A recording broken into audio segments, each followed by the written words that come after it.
सभी हनुमान भक्तों को मेरा राम राम। और जो भी भक्त आज पहली बार हमारे साथ जुड़े हैं उन सभी का स्वागत करती हूँ हमारी यूट्यूब फैमिली श्री हनुमंत साधना रहस्य पर। दोस्तों, आज आपके लिए बहुत ही सुंदर सच्ची घटना लेकर आई हूँ और ये घटना बाबा नीम करौली की है। मतलब उनके कृपा से जो घटना घटी है वो आपके सामने प्रस्तुत करने जा रही हूँ। दोस्तों, बाबा नीम करौली को हनुमान जी का अवतार कहा जाता है और उनकी कृपा और उनके चमत्कार का मैं क्या बखान करूं। मुझे नहीं लगता है कि मुझे किसी से बताने की आवश्यकता है। सभी लोग जानते हैं कि बाबा नीम करौली के संपर्क में अगर आप आ गए, उनकी पूजा आराधना करने लगे तो आपके जीवन में चमत्कार होने से कोई रोक नहीं सकता। आपके जीवन की समस्त समस्याएं दूर हो जाएंगी। फिलहाल आप उनके बहुत ही सुंदर घटना का आनंद लीजिए। दोस्तों, करीब 96 साल पहले की बात है। राजस्थान के अलवर इलाके में एक गडेरिया रहता था। गडेरिया दोस्तों उन्हें कहते हैं जो भेड़ चराते हैं, बकरी चराते हैं जंगलों में जाकर। तो वो गडेरिया भेड़ चराते हुए जंगल में चला गया। अचानक किसी ने उससे कहा कि यहाँ बकरियां चराना मना है। बातों ही बातों में पता चला कि वो इलाके का तहसीलदार है। दोनों में बात होने लगी। पता चला कि बहुत कोशिश के बाद भी तहसीलदार को बच्चे नहीं होते। गडेरिये ने उनसे कहा कि अगर आप दौसा के बालाजी हनुमान मंदिर में जाकर बेटा मांग लें तो आपको ज़रूर मिल जाएगा। ना जाने क्यों तहसीलदार ने गडेरिये की बात मान ली, क्योंकि तहसीलदार बहुत परेशान हो गए थे और उन्हें लगा कि एक बार भगवान के सामने फिर से जाने में क्या जाता है। उन्होंने बालाजी हनुमान जी के मंदिर में जाकर कहा कि अगर मेरा बेटा होता है तो मैं उसे इसी मंदिर में सेवा के लिए छोड़ जाऊंगा।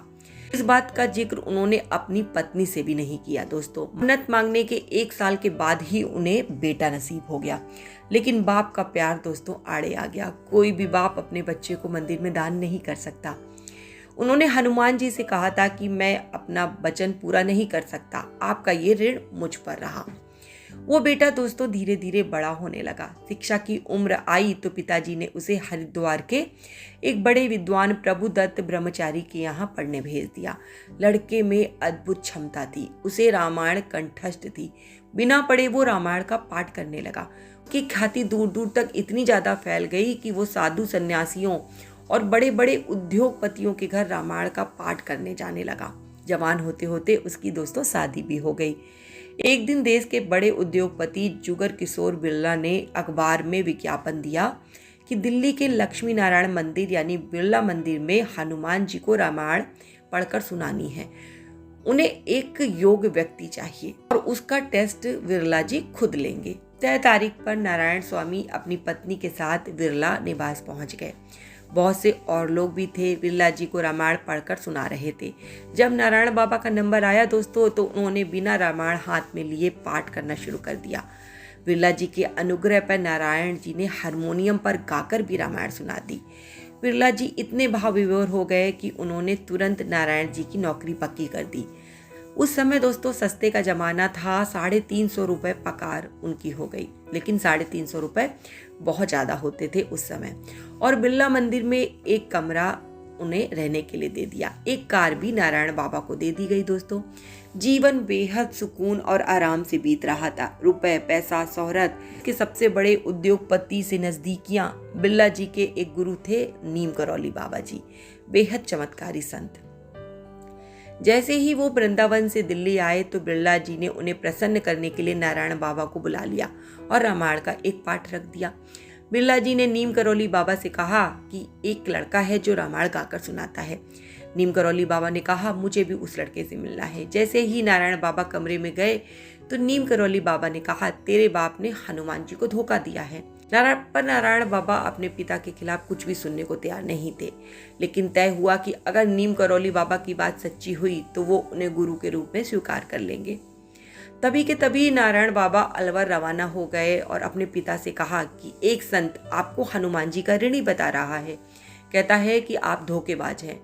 नारायण बाबा के पिता ने कहा कि वो संत हनुमान जी ही हो सकते हैं, क्योंकि ये बात सिर्फ उन्हें ही पता है। अपने पिता की बात सुनकर नारायण बाबा वापस चले गए और नीम करौली बाबा को अपना गुरु स्वीकार कर लिया।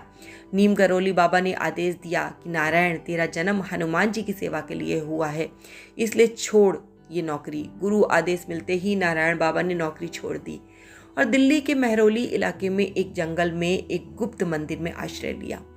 बिरला मंदिर से निकलकर सांप, भूतों और एक अनजाने जंगल में हनुमान जी की सेवा शुरू कर दी। नीम करौली बाबा ने आदेश दिया कि किसी से 1 रुपया नहीं लेना और हर साल नवरात्रे पर लोगों को भंडारा कराना। बड़ी अजीब गरीब बात है कि 1 पैसा किसी से नहीं लो और हजारों लोगों को खाना खिलाना, लेकिन गुरु ने कह दिया तो वो पत्थर की लकीर। उन्होंने अपना काम शुरू कर दिया। नीम करौली बाबा ने बिरला से कहकर नारायण बाबा की पत्नी को घर चलाने के लिए हर महीने पैसे दिलवाना शुरू कर दिया, लेकिन नारायण बाबा को पैसे से दूर रखा। 1969 से लेकर आज तक इस मंदिर में हर साल 2 बार नवरात्रों में 1000 लोगों से ज़्यादा लोग भंडारा खाते हैं और किसी को आज तक इस मंदिर में पैसे चढ़ाते नहीं देखा गया, पर हाँ, प्रसाद पाते सबको देखा गया है। तो दोस्तों, आपको ये कथा कैसी लगी?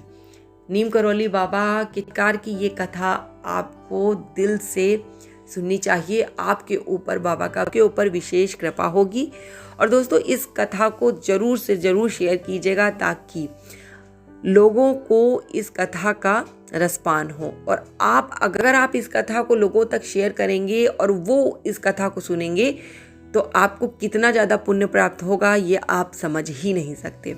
मेरे कहने पर 1 लोगों को केवल इस कथा को शेयर जरूर कीजिएगा और ऐसी ही सुंदर कथाओं का आनंद लेने के लिए मेरे साथ जुड़े रहिए। और मैं बाबा से प्रार्थना करूंगी कि बाबा सभी भक्तों पर अपनी कृपा दृष्टि ऐसे ही बनाकर रखें। इसी के साथ जय श्री राम, जय बाबा की और हर हर महादेव दोस्तों।